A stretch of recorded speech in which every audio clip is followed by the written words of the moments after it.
Picture this. You're just 10 years old, sitting in the courtyard of your family's Roman home, playing with simple dolls carved from wood. The sunlight slips between marble columns, your mother hums while weaving, and your father discusses business with clients nearby. It feels like any other ordinary morning in 57 BCE. Then, horns. Ceremonial trumpets echo through the neighborhood. Every adult freezes. The Pontifex Maximus himself, the highest priest in Rome, has arrived. He's not here for business. He's here to choose. You hide behind your mother's robes as the priest's eyes sweep over the gathered children. His gaze is sharp, cold, more like a buyer inspecting livestock than a holy man searching for purity. Then, he stops. His staff lifts, and in a single chilling sentence, he seals your fate. This one serves Vesta. Your mother collapses, sobbing. Your father remains frozen, knowing that refusal means death for the whole family. You don't understand why everyone is weeping. To you, it sounds like an honor. The priest has chosen you for greatness. But what feels like glory is in truth a life sentence. You haven't been honored. You've been taken. You've been condemned to 30 years of sacred imprisonment. 3 decades where even the smallest mistake will earn punishment so horrific that death would seem merciful. The moment you're chosen, your old life ends. Your name is erased, replaced by a title that marks you not as a daughter, but as property of the goddess Vesta. You can no longer inherit from your family, own property, or even write letters freely. The girl who once played with dolls is gone. You're taken that very day to the House of the Vestals, a sprawling marble complex in the Roman Forum. Ancient writers described it as the most beautiful residence in Rome. Ornate gardens, marble columns, fountains sparkling in the sun. To outsiders, it looks like paradise, but to those inside, it's a prison, gilded in gold.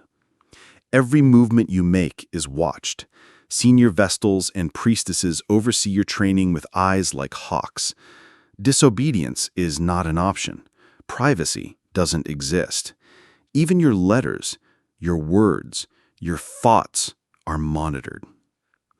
Your education begins with 3 sacred laws. 30 years of perpetual virginity, no marriage, no intimacy, no future family of your own. Absolute obedience. Whatever the Pontifex Maximus commands, you must obey. Guardianship of the eternal flame. The fire that symbolized Rome's divine life could never go out, and if it did, the consequences were unthinkable. They tell you that you are sacred, chosen above all women, blessed by the gods, but you quickly learn the hidden truth. Your body is no longer yours. It belongs to Rome. Other new Vestals weep for weeks. Some refuse food, begging to go home. Senior priestesses silence them with cold warnings. Resistance is useless. The goddess has chosen. You belong to us now, forever. The House of the Vestals becomes both home and cage. The walls are polished marble, the chambers adorned with mosaics, yet every corridor whispers the same message. Freedom is gone. Obedience is survival. The heart of your new life is not prayer, not teaching, not ritual. It's fire. The eternal flame of Vesta must never die. As long as it burns, Rome lives. If it goes out, it's not just a mistake. It's treason against the state. So every Vestal lives in fear. Every hour, every day, eyes fixed on that flickering light. A single draft of wind, a single slip of attention, and the punishment begins. The investigation is brutal. You're dragged into a dark chamber beneath the temple, left without food or sleep, interrogated for days until you confess to negligence or invent some failure just to make the torment stop. Then comes the verberatio. Stripped of clothing, bound to a wooden frame, you're beaten by the Pontifex Maximus himself. The rods used are consecrated, blessed in the goddess's name. But these are no ordinary lashes. They're designed to bruise flesh, crush organs, and break the body from the inside while leaving the skin unbroken.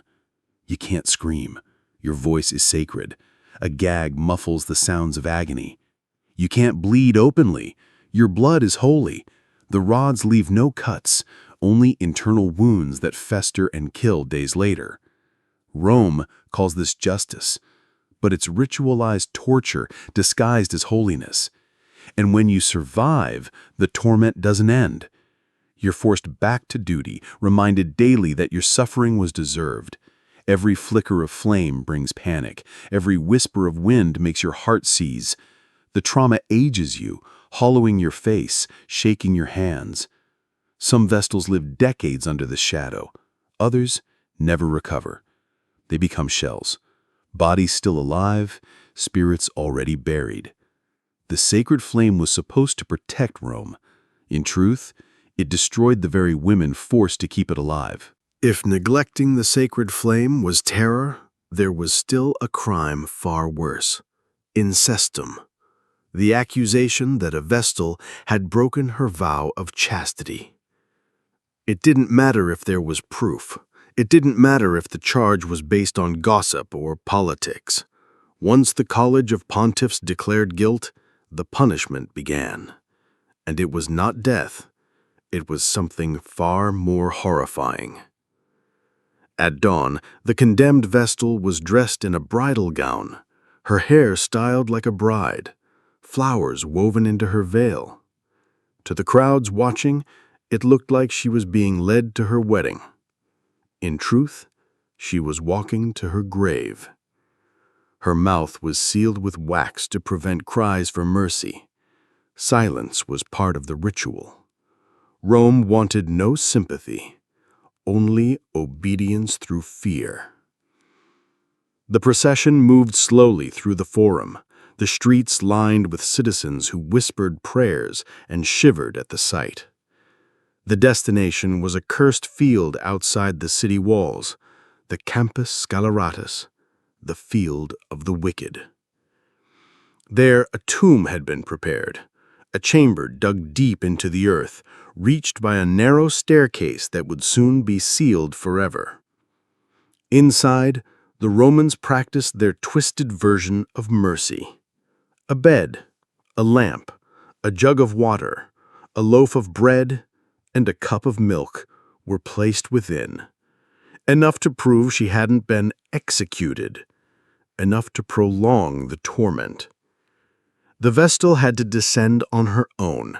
No one was allowed to push her, because Rome could not admit to murder. She walked down the stairs herself, her bridal gown trailing in the dirt, each step echoing like a death knell. Once she reached the bottom, workers dismantled the staircase and filled the opening with stone and earth. Within minutes, the entrance was gone. Within hours, the world forgot. Inside, she had a few hours of lamplight to understand her fate. The oil burned out quickly, leaving her in suffocating darkness. The food would last 2 days, the air far less. Some said scratching sounds could be heard from underground, the desperate last fight of a girl buried alive. And when the silence came, Rome erased her completely. Her name struck from records, her family forbidden to mourn. She did not just die, she was unmade. This wasn't justice, it was psychological warfare. Terror performed in public to remind every Roman girl that her body, her breath, her very existence belonged to the state. On paper, a Vestal Virgin's sentence was 30 years. Serve faithfully, guard the flame, keep the vow, and at last, freedom. After 3 decades, she could leave the temple, claim her dowry, and even marry if she wished. But the truth was far more sinister. Imagine, chosen at 8 years old, released at 38. In Rome, a woman of 38 was already considered past her childbearing years. Marriage prospects were gone before she even stepped outside the temple gates. And those gates did not open to welcome her home. They opened to a society that feared her. Men whispered that a woman who had lived so long in sacred isolation was no longer natural. Priests warned that marrying a former Vestal might pollute bloodlines or anger the gods. The dowries promised by the state often disappeared into bureaucracy. The pensions, if they arrived at all, were meager and late.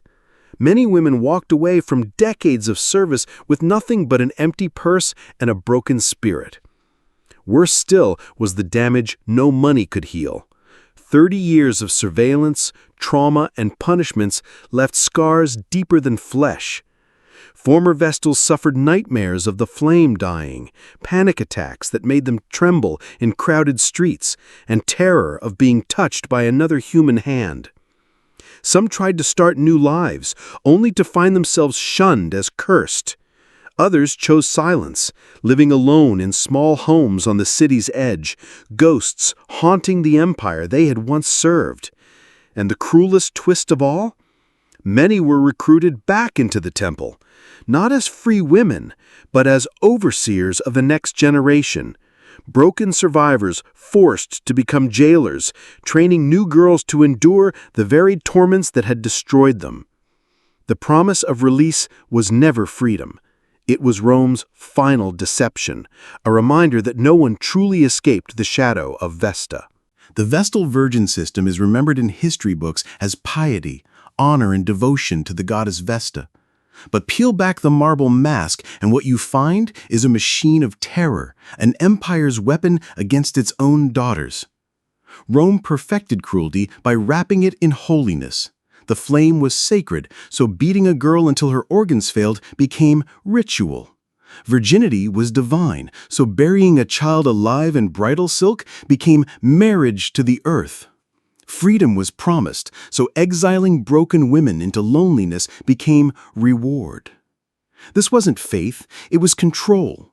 The state kidnapped little girls, stripped them of family, erased their names, and remade them into instruments of fear.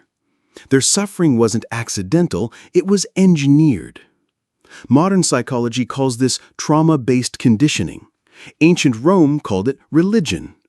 And ordinary citizens who would have rebelled against such cruelty inflicted on men accepted it because it was cloaked in divine authority. That's the true legacy of the Vestals, a reminder of how power can twist faith into shackles, how purity can be weaponized to control, and how cruelty can survive for centuries when it hides behind sacred words. The names of these women have been erased. Their cries were smothered under marble temples. But their suffering echoes still, carried in the silence of history. And remembering them isn't just an act of history, it's an act of resistance. Because the greatest tyrannies are never those that march openly with swords. The greatest tyrannies are those that whisper with holy voices, convincing us that suffering is sacred.